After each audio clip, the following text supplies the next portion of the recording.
para acudir a las urnas este domingo y elegir a 167 diputados para la unicameral Asamblea Nacional, que desde hace más de 15 años cuenta con mayoría chavista.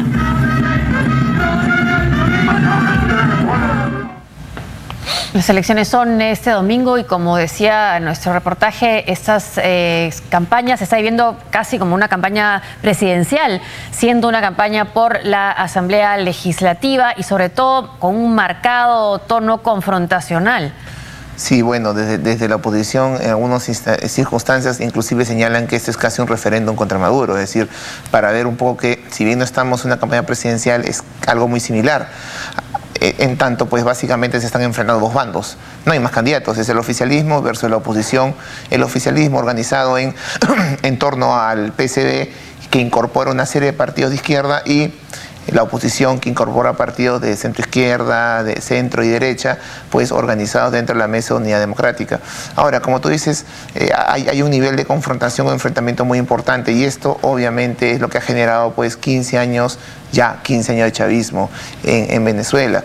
Más bien una sociedad fracturada, dividida y enfrentada, que es lo más peligroso. Y justamente los temas de violencia hoy son los que acaparan pues las portadas de la campaña. La violencia contra la oposición, la violencia pues oral también en el discurso, en todo sentido de la palabra, una campaña pues bastante cuestionada y violenta, lo cual no sé si necesariamente le conviene a la oposición, porque en la oposición, como sabemos, hay posiciones, una posición en la mirada de Capriles, por ejemplo, y la otra es la de López, un López mucho más confrontacional, digamos, con el gobierno de Maduro, mientras que un Capriles que más que confrontacional siempre ha buscado realzar aquellos temas en donde, por lo menos en los últimos años, pues Venezuela cojea más, los temas de salud, de educación, además que afectan fundamentalmente a la población que vota por el chavismo, tratando de acaparar o tener algunos votos de ese sector, de ese bolsón que justamente se beneficia de los programas asistencialistas del gobierno. Así que tengo la impresión que podríamos estar viendo, en virtud de todo este escenario, un predominio de cierto sector dentro de la oposición que ha ganado cierto espacio en los últimos meses, a partir de la detención de López, a partir de la expulsión de María Corina Machado, que han ganado y que más bien sorprende, por lo menos a mí me sorprende, no ver tanto a Capriles dentro de la campaña y estar escuchando más bien otros nombres en reemplazo, lo cual denota pues el énfasis que la campaña se está dando. Sí, ahora hay, por supuesto, gran expectativa entre los mismos venezolanos por el futuro de su país, pero también a nivel internacional. El presidente electo de la Argentina ha ido a visitar hoy día a la presidenta de Brasil, Dilma Rousseff, y le ha dicho que han conversado sobre el tema de Venezuela. Él ha expresado ya su preocupación y su posición. También está, la UNASUR cuestionada con el expresidente dominicano Leonel Fernández, porque es una misión de acompañamiento. También van a ir expresidentes latinoamericanos. Pero ¿cuánto puede hacer la comunidad internacional en este caso? A ver, si es que se presenta un día electoral, sí, que haya denuncias de fraude, ¿no? En ese mismo día. En primer lugar, aclaremos que la Venezuela de Maduro no es la Venezuela de Chávez, ¿no? Y la Venezuela de Chávez llegó a tener un papel muy importante en la región, inclusive se discutía si había una competencia entre Caracas y Brasil en un momento, lo que el ex canciller mexicano Jorge Castañeda llamó left versus left, izquierda versus izquierda, ¿no? Ahora la Venezuela de Maduro no es la misma, no tiene el poder económico que tuvo en su momento Hugo Chávez, es una Venezuela mucho más debilitada internamente y también externamente, lo cual obviamente permite pues justamente que comiencen a haber interés en la región por cambiar algunas articulaciones políticas que hay pues a nivel sudamericano.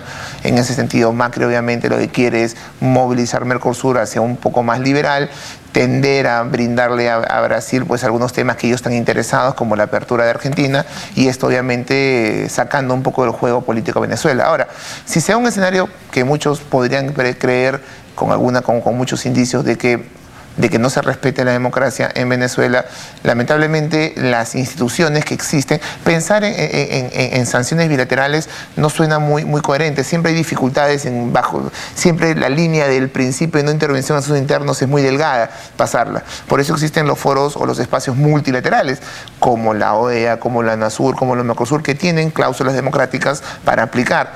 El problema es que hemos visto en los últimos años la dificultad que tienen estos foros por su propia naturaleza intergubernamental para pues tomar decisiones en casos tan importantes, como en otros también, podríamos, no es solamente Venezuela.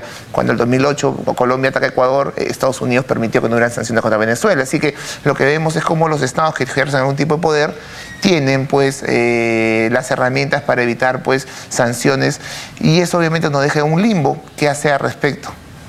Ahora, este domingo también habrá que ver cuánta información pueden tener los propios venezolanos. Ayer denunciaba Patricia Yaniot de CNN que no la dejaban sacar a su equipo del aeropuerto, y como ella estaban varios equipos de prensa internacional, incluso habían tuiteros que le decían: te podemos ayudar, te podemos dar una cámara. Entonces, ese es un punto, ¿no? Porque, por ejemplo, en términos de la información y la transparencia, lo que comentaban algunos diarios sobre el tema de los hijos, de los sobrinos de Cilia, la mujer de Maduro, detenidos, acusados de narcotráfico, es que esa noticia casi no había salido en Venezuela. Entonces estaremos también pendientes a cómo se da esta cobertura y cuánta información sale a nivel nacional en Venezuela. Bueno, eso parece menor frente a la denuncia de la oposición de que cuando uno ve y hace una estadística de los mítines del oficialismo en televisión nacional venezolana, se da cuenta que hay una diferencia realmente espantosa que recuerda pues décadas pasadas en el Perú, en donde realmente había pues claramente un énfasis hacia un lado y no hacia el otro, lo cual obviamente va en la línea de lo que tú señalas, la clara pues intransigencia del gobierno o participación del gobierno en el papel que juegan los medios. Fundamentalmente. Y eso lo conocemos perfectamente. Yo trabajaba para CNN, cubría las manifestaciones contra Fujimori, me llamaban personas amigas diciéndome: estamos viendo el Chavo del Ocho, que es lo que está pasando realmente en las calles, ¿no?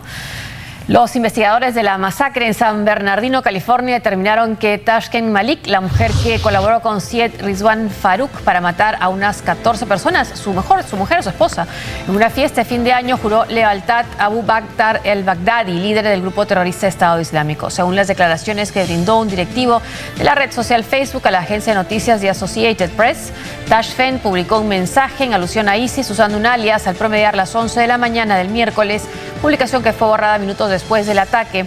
El portavoz de la Casa Blanca, Josh Ernst, a nombre del presidente de los Estados Unidos, Barack Obama, informó que están al pendiente de las investigaciones y que el equipo de seguridad nacional ya viene sosteniendo reuniones de confirmar que se trató de un ataque terrorista de extremistas y no un simple hecho aislado.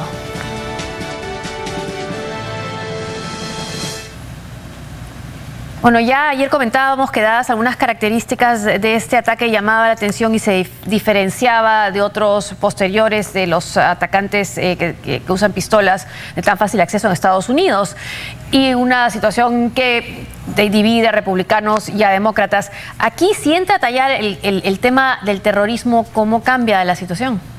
Sí, bueno, ya no estamos hablando simplemente de personas que tuvieron acceso a armas, ahora estamos hablando de terroristas que tienen fácil acceso a armamento y a un arsenal, porque lo que se ha encontrado básicamente a cargo o en las manos de estas dos personas, pues es un arsenal e inclusive pues bombas o armas de construcción casera, digamos. Entonces, creo que no solamente es el tema de acceso a armas, que es un tema que es importante, es también pues cómo inclusive la influencia de estas redes terroristas transnacionales islámicas pueden llegar a Estados Unidos. Ahora, creo que lo que queda a continuación es verificar cuál es el vínculo real que existe entre estas personas y grupos como el Estado Islámico.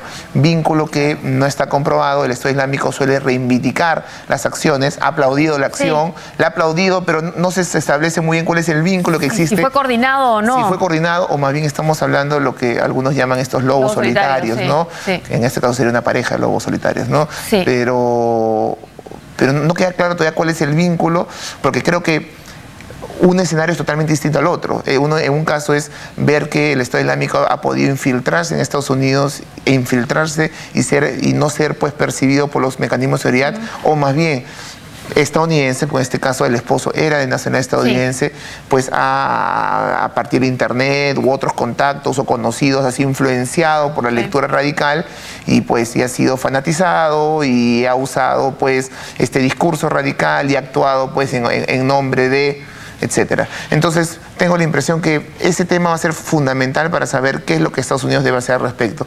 Pero me parece que el tema de las armas sigue estando vigente dentro de la dinámica política. Sí, sigue estando vigente. Las armas que habían sido compradas ilegales, no se sabe cómo, porque en un estado como California hay bastantes restricciones. Están apelando ya a ejemplos como Australia, que sí ha podido tener un programa exitoso para restringir ese tipo de ataques como los que se dan en Estados Unidos armados, con un programa de entrega de armas a cambio de dinero.